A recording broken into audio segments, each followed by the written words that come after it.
Okay, welcome po muli dito sa ating munting YouTube channel at ito ang inyong Pinoy Firearms Instructor.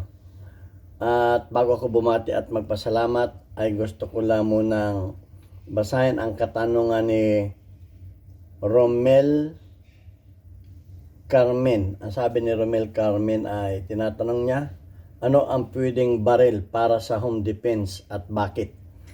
Okay, ang tinatanong niya ay ano ang pwede.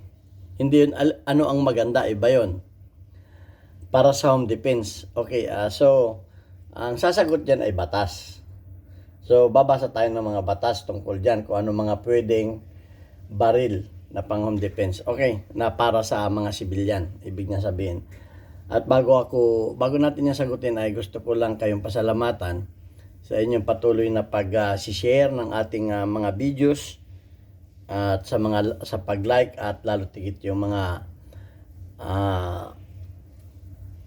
magaganda ninyong comment at gayon din yung mga hindi nag-skip ng ads sapagkat tayo ay nakalaan ang ating YouTube channel para sa 6 na estudyante na ating tinutulungan na anak ng mga single parent at lalo tigit yung mga hindi nag-skip ng ads sapagkat nakakatulong yan para sa ating kita sa YouTube. At meron ditong bata na gusto magpasalamat. Dali. Subscribers ni Firearm Instructor kay Sir Noli Pizza America at Sir Jovel Platon dahil nakabili po ako ng gamit para po sa school. God bless you all po. Ayan, at sana may magpadala ulit dito sa ating GCash number dahil yung GCash number na yan ay para sa mga pambaon niyang 6 na mga bata na yan. At yung pinadala ni Sir Pizza America ay binili natin ng eyeglasses at yung sumunod niyang padala ay binili natin ng mga school supplies ng batang yan. At yung huling pinadala ay bibili naman natin ng school supplies ng iba pang mga bata. Okay? So maraming salamat sa inyo lahat at pagpalain kayo ng ating Panginoong may kapal. Ayan, at sa katanungan naman ni punta na tayo sa katanungan ni Romel Carmen. Okay, ano ang pwedeng baril para sa home defense at bakit? Pag tinanong yung anong pwedeng baril, yung pwedeng palisensyahan. Okay, kung ano yung pwede nating palisensyahan, hanggang saan ba ang pwede nating palisensyahan? Dahil pag sinabi ang baril, yan ay lahat naman yan, pang home defense yan, kamukha nitong mga caliber na to. Okay? So, basahin natin yung batas. Ang sabi sa batas ay ito. Mababasa ninyo ito sa Google. Yung gun law. Philippine gun law. Okay. Ang sabi ay, in the Philippines, Class A light weapons refer to self-loading pistol. O yung mga self-loading. Pag pinutok mo ay dire-diretso na. Ang sabi dito ay rifles, carbines, submachine guns. Rifles, carbines, submachine gun.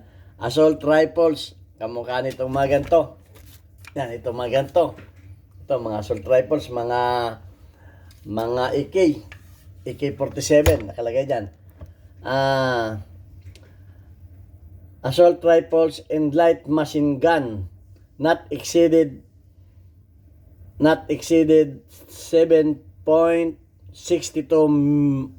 hindi lalaki sa 7.62 mm ang caliber. Ito po yun. Itong bala na ito. At saka ito. Ito ay Pan-Dragunov. Ito yan, 7.62. Pare-pareho ang 7.62 ay ang sinusukat niyan ay itong head. Itong head. Ito. O yung projectile, yan. Pare-pareho yan. Ito, pare-pareho yan, tsaka ito. Okay? So, ayan, hanggang ganito kalaki. Nung una, ang akala ko ay, correct me if I'm wrong dito, ito, babasahin ko lang ito. Caliber and have, ang sabi dito, and have, at merong fully automatic firing mode. May fully automatic firing mode. Hindi ako nagsabi ha. Mababasa ninyo dito yan. Dito sa Google. So, kasi yung napanood ko sa interview ay semi-auto lang. Pero ang sabi dito sa IRR, ay implementing rules and regulation, nakalagay dito ay, and have fully automatic mode. These are the types of firearms licensed citizens or entitled can registered for ownership, possession, and concealed carrying. O pwedeng pang carry yan, basta naka-concealed. Andi dito yung mga andi dito yung mga classification na. Here are more detailed breakdown. Class A lightweight light weapons, self-loading pistol, rifles, and carbines. These are firearms that can be loaded and fired with a single pull of trigger and include various type of shoulders fired weapon. O kamukha nung ganito pinakita ko sa inyo. Submachine guns. These are automatic firearms. Ito yung submachine guns. These are automatic firearms designed to be fired from the shoulder.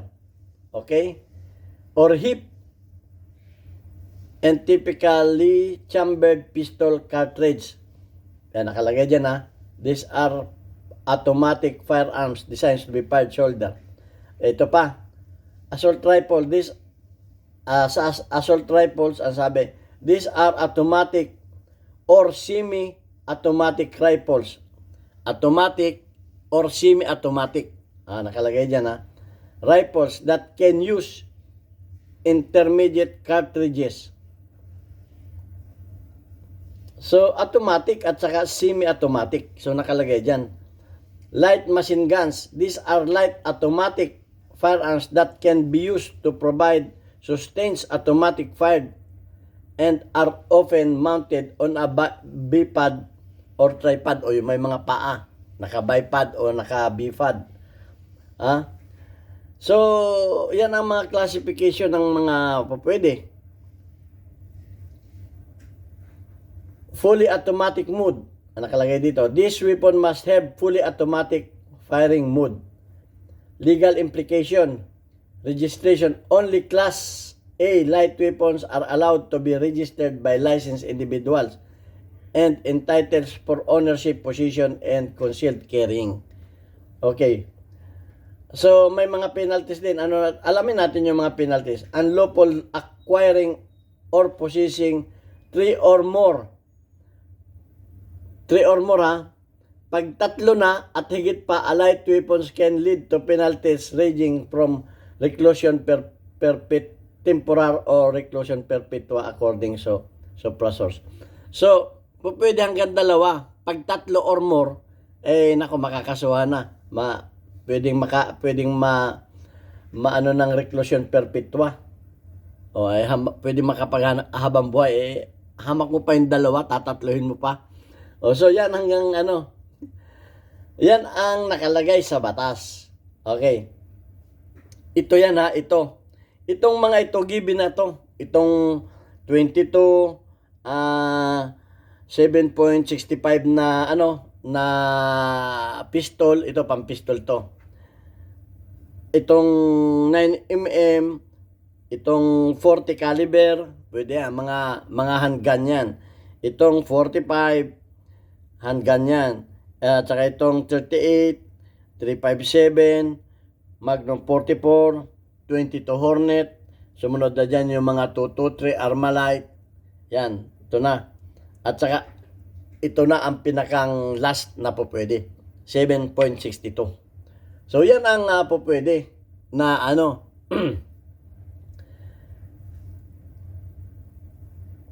So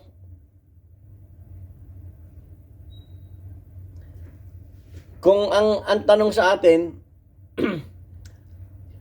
ang tanong sa atin ay kung hindi na banggit yung shotgun. So babasahin natin kung kasali ba ang shotgun. Okay, in the Philippines, a Class A light weapon according to the firearms law includes self-loading pistol, rifles, carbines, submachine guns, assault rifles, and light machine guns, all not exceeding 7.62 mm caliber and capable of fully automatic. Paulit-ulit yung fully automatic, capable So, hindi sa akin galing yan. Baka mabas na naman tayo dyan. Ito naman, shotguns, even those are self-loading, are not classified Class A. Hindi to classified. Ang shotgun pala hindi man classified sa sa light Class A. Saan ito nakano? Class A light weapon in the Philippines. They are considered small arms. Considered pa pala ito ng small arms. Okay. So, yan. Ang nakalagay dito. Ang sabi dito sa definition ng shotgun, a shotgun is defined as a weapon designed, made and intended to fire a number of balls. Okay, wala itong, ang projectile nito ay number of balls. So marami. Shots or a single projectile. Meron din itong single projectile. Meron ding isa nito. Through a smooth bore by the action of burning powder. Dito smooth bore ito, dumadaan ito sa smooth bore, walang rippling. So, mahirap itong ang shotgun ay hindi pwede, hindi matawag dito, ballistic. Okay. Classification. In the Philippines, shotguns are generally classified as small arms and are not categorized as Class A light weapons even if they are self-loading. So, ito ay kasali sa small arms. Okay, so, tinanong tayo kung ano ang tanong naman ay kung ano ang pwedeng baril para sa home defense. Lahat po yan. Mula dito, mula sa, hindi ko lang kinuha yung aming yung aming Dragunov sniper rifle. Po pwede yun. Ang alam ko kaya ito yung mula nung nagkagirian nagkagirian ang ang China inallowed na tong mga ganitong baril So, yan ang ano ang pwede. Ang sabi, ano ang pwedeng pang home defense at bakit? Ang sagot ko diyan ito disclaimer, sarili ko ito. Ito 'yung sarili ko na dahil tinatanong ba. Inallowed yan kasi pagka nagkagera, ipapagamit na sa atin yan. Pag nagkagera. Mas maganda kasi pag nagkagera na ay yung mga civilian ay may armas na din. Pwede na tayong mag-join sa mga guerrilla. Ayan, o yung mga reservist. Kailangan ng armas ng Pilipinas pagka Yan ay sa tanong na bakit inallowed na yan. Pero hindi ka naman basta-basta makakakuha niyan kung hindi ka dadaan sa masusing proseso. May proseso po yan. Hindi ka basta-basta bibili lang ng kindi. May proseso yan bago ka yan. May na tayo, panoorin ninyo yung videos ko. Hindi ko na yan, mahaba yan. May proseso yan bago ka magkameron yan. Okay, so yun ang tanong. Pero kung ako ang tatanungin mo, anong ang magandang pang home defense? Ito magandang pang home defense. Dahil ito, sobrang lakas naman ito. Baka pag ito ipinutok mo sa loob ng kwarto nyo, ang bala nito, hahanap ng tatamaan. Ang ricochet nito, katakot-takot na. Katakot-takot na ricochet nito. Pag ito ipinutok mo sa loob ng bahay. Ito. At saka ito.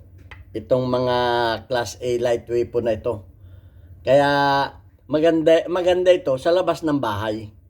Sa labas ng bahay ito. At sigurado, baka pati kapitbahay ninyo ay baka tamaan, baka marami ang dadaanan nito So, kung akong tatanungin ninyo, pang home defense ito. At siguradong at saka ito, pag ito pumutok nakakagulat, alam na alam yung yung para bang heavyweight ang dumaan. So, at saka ito maganda sa pang close range ito. Kaya ito ang gamit-gamit ng mga ng mga security guard. At ang isa pa, ang tamaan nito ay nahihiya ng bumangon. Lalo pag napuruhan ka, malakas ang ano to, stopping power at saka knocking power, lalo kung ang bala mo nito yung D12. Oo, yung yung slag single, ay siya. Talagang may kalalagyan ng tamaan nito. So ayan, yan ay sarili kong lang Hindi ko sa inyo. Pero lahat yan ay legal yan. Pwede niyong palisensyahan, dadaan tayo sa proseso. Okay, yan lang ang masasagot ko sa inyo. At dahil ang tanong naman ay lilinawin na ano ang pwede. Ito ay po pwede. Basta't kayo ay papasa sa neuro at saka do sa mga requirements. Neuro test ang importante at saka mga requirements. May video na tayo niyan. Hindi na natin ulitin. So ayan lang ang binasa ko lamang yan. Nung unang pagkakaintindi ko ay semi-auto lang eh. Pero binasa ko talaga marami. Marami kong binasa. Pero lahat po pwede ang full auto eh. Basahin din ninyo. And have a fully automatic firing mode. Ayan ang nakalagay A caliber and have a fully automatic firing mode ang nakalagay. So binasa ko pa rin yung iba, hindi pa rin ako maniwala, baka ako nakalagay din. These are the automatic firearms designed to be fired from soldiers. Automatic, semi-automatic, nakalagay. So, ayan. Mag-comment kayo kung may mababasa kayong against dyan. Ito ay kinuha ko sa Google. Philippine Gun Law. Okay? Lang ninyo yung Philippine Gun Law, makikita na ninyo yan. Yan lamang ang masasagot ko dyan. At sana, ang importante, alam natin ang gumamit ng firearms. Alam natin ang safety. Alam natin ang cardinal rules of gun safety. At tayo ay laging sumusunod sa batas. Okay, thank you very much. God bless us all.